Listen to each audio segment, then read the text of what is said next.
Hello, Avine, your soul coach here. How are you? Let's talk about boundaries. Yes, boundaries. There's a lot of mixed opinions, mixed views about boundaries from a spiritual perspective. I guess it depends on what your goal is in your life, what kind of life experience you want to have. But if you're like me and you want to have a joyful, expanded, adventurous, but also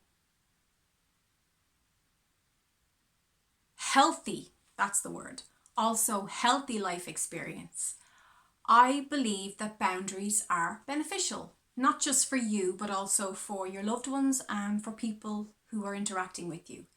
So I used to have no boundaries. This is coming from a former boundaryless person. Not in all areas. There was definitely some areas that I had healthy boundaries in.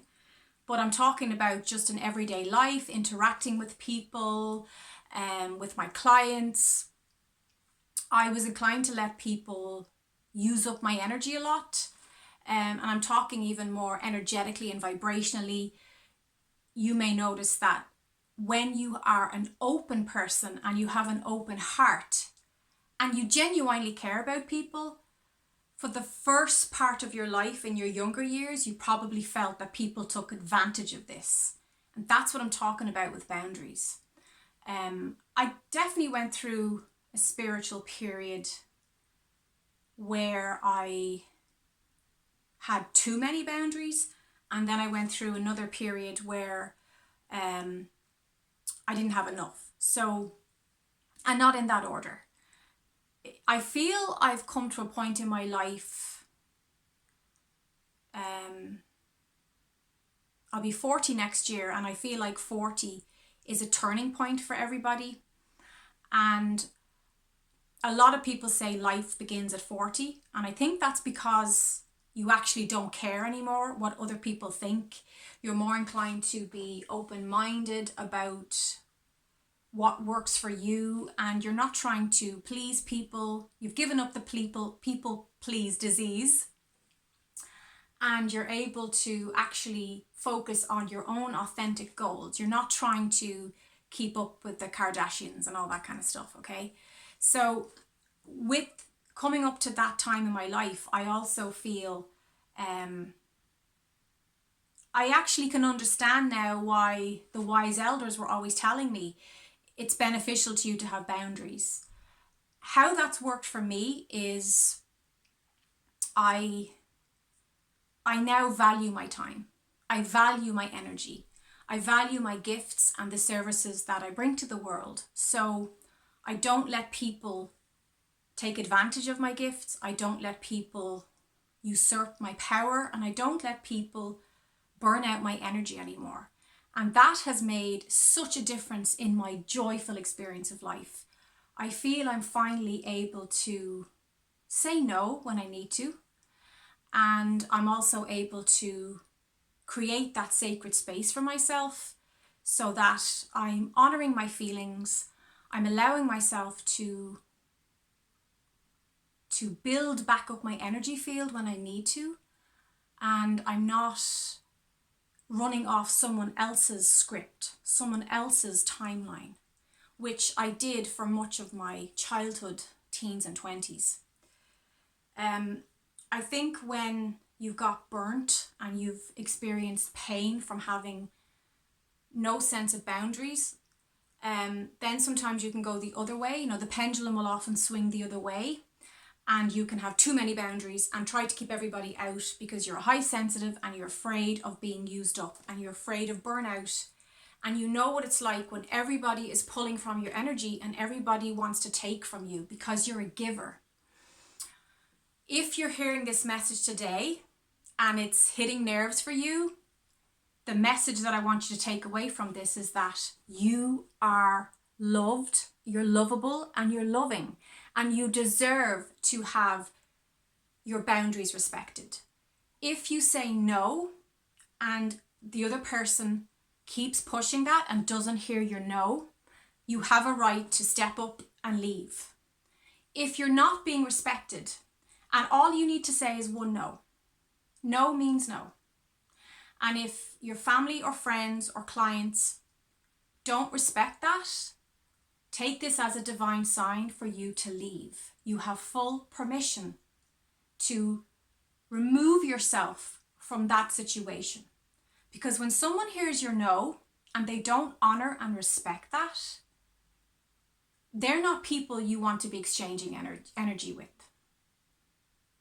They're not people who are seeing the exchange between you as mutual and respectful and loving. Because love never forces anything.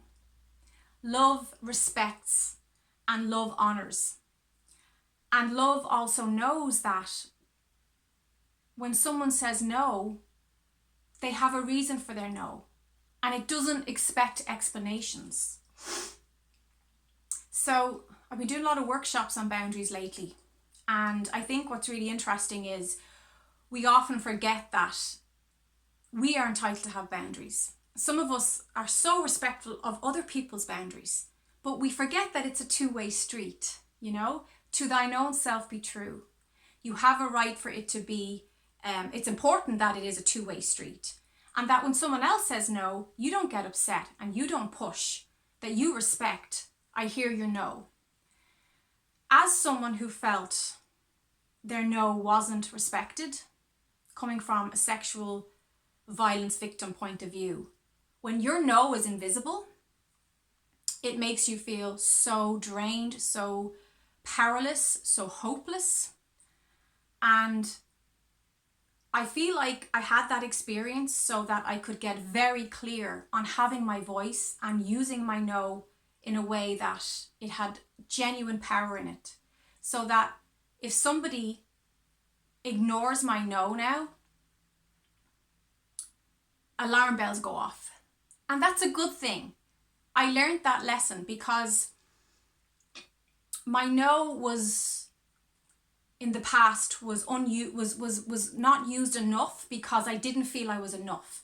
I felt if somebody needed something from me, I had to overgive, I had to overperform.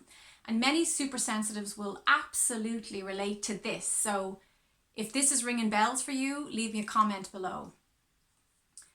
It's so important if you're going to be a shaman, be a healer, be somebody who is a carer and giving compassion regularly to people, to the community, that you know when enough is enough and you need to pull back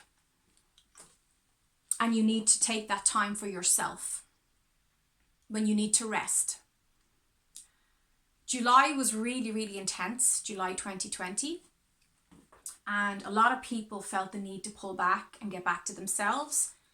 And if you're one of these people, I praise you for that. That's so important. When you first start to use your no regularly, you'll find that you might overcompensate for the lack of it in your energetic field because you're so used to being open and you're so used to give that you'll be like, no. And it'll feel a little bit forced. It'll feel a little bit rough around the edges, but that's okay. It doesn't matter. What's important is that you feel what's important is that you feel you can say no and that you actually use your throat chakra and that you actually express it. As you get more used to having boundaries and being comfortable with your true feelings and honoring your emotions, your no will soften, but it will have gravitas in it and people will hear it once and they'll feel it. Now, I'm not saying when you say no and the other person doesn't hear it and keeps pushing the boundary that your no is not good enough, because no means no and they should hear that, and that's really important that you understand that. However, as something becomes more natural, more authentic, having boundaries becomes a normal part of your life. Simple things like a friend says, hey, do you want to go for a big trek up the mountain? And you're exhausted because you've been working all week. You're able to say, oh no thanks, not today. And it's not an aggressive no, it's a natural, relaxed, but I'm respecting myself no. And people feel that, people feel the difference. It's not about the words, it's about the intention behind the words that people really subconsciously pick up on, because we are vibrational beings.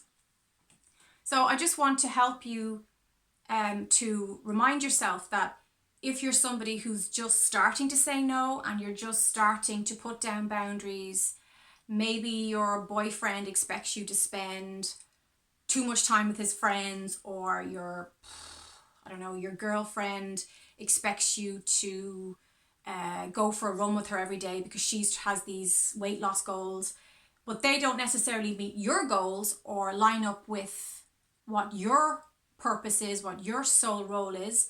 You have a right, and I encourage you to start getting used to and being natural in saying no thank you. And you can say it with a smile, and you can say it with love in your heart. No thank you, not today. Also, where you've got yourself entangled in complicated arrangements that don't work for you anymore. Many of us through quarantine had a tremendous amount of time to reflect, to reminisce, to think about our lives. And there was great reflection on what is no longer working for me. Well, you can take advantage of this time, and you can get used to expressing that to people. The way I used to work Monday, Wednesday and Friday, that's not going to work for me anymore. Being able to say this to people, I'm going to need to change my schedule with you. The way I always went for that run with you every morning at 6 a.m., I'm no longer able to do that. My life is changing and my patterns are changing, and I need to respect that. So there's lots of ways that you will find boundaries kick into your life. I think when we hear the word boundaries, we think of walls, and boundaries are not walls, but they are parameters of creating space and standards. It's about having standards. A way that I always had boundaries, and I think of standards, think of it in terms of that, is in my teens and 20s, I always had really good boundaries with my sexuality. It's something that other girlfriends would comment on and say, wow, I wish I had that sense of, you have a clarity about what you will and won't accept. So if I was dating somebody, and I've always been the romantic type, so I always wanted to really get to know somebody and take that slow and, see how we blend with each other. And I always enjoyed getting to know somebody. And in my 20s, if I was on dating somebody and they were trying to jump into bed with me, I was always really clear and really good with having a very strong boundary about, well, no, that's not what I want, and I was always good at that. And I think that came from my parents. I feel that they instilled a strong sense of self and identity in my sexuality and in how I expressed that and with whom I shared it with. And that's something I'm actually really glad I had, even though I got a lot of flack for it. I got a lot of slagging from friends, saying I was really old-fashioned and too romantic and things like that. Looking back, I actually feel grateful for that, because in many ways it prevented me from having unwanted or negative sexual experiences with those people. So, but then it's interesting, because I did end up having a very traumatic sexual experience that was completely, it was not somebody I was in a relationship with or anything like that.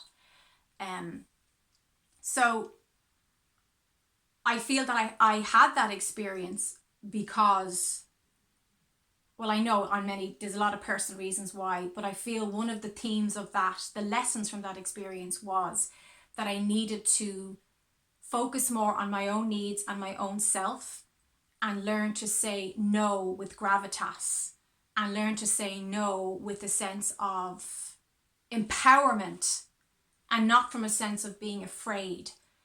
Many of us are afraid to say no thank you because we don't want to hurt the other person's feelings.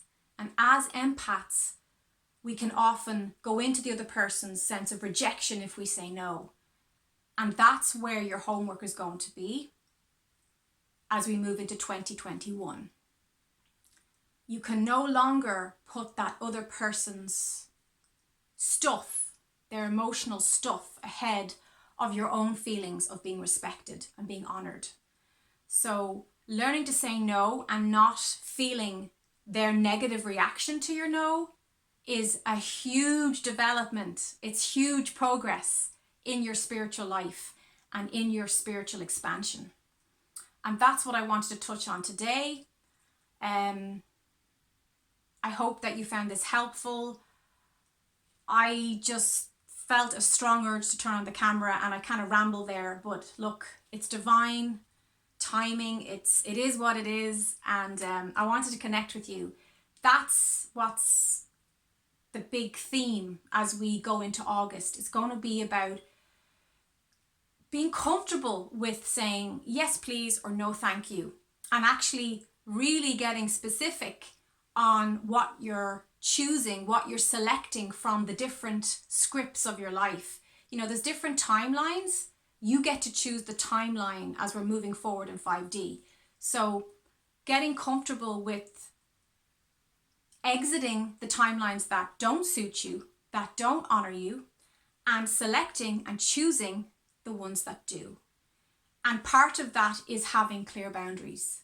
And part of that is being able to use your discernment and being able to be able to feel safe in your job, in your relationships, in your friendships, you know, your love ships. When we have healthy boundaries, we feel safe and we feel comfortable.